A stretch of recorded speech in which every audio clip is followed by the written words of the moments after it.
Welcome to our tutorial on the innovative Wi-Fi function of your Tesla AC. This feature seamlessly integrates with your smartphone, allowing you to control your air conditioning system from anywhere. First up, ensure your Tesla AC is connected to your home Wi-Fi network.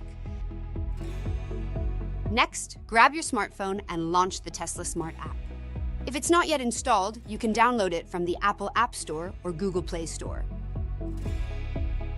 In the app, tap Add Device to start pairing your Tesla AC. You'll need to input your Wi-Fi credentials, so have your network name and password ready. Ensure both your smartphone and Tesla AC are on the same network.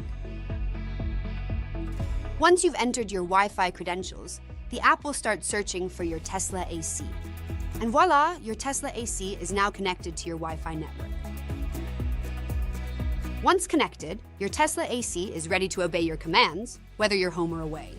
Adjust temperatures, change modes, or set schedules all at your fingertips. Enjoy the convenience and stay cool with Tesla AC.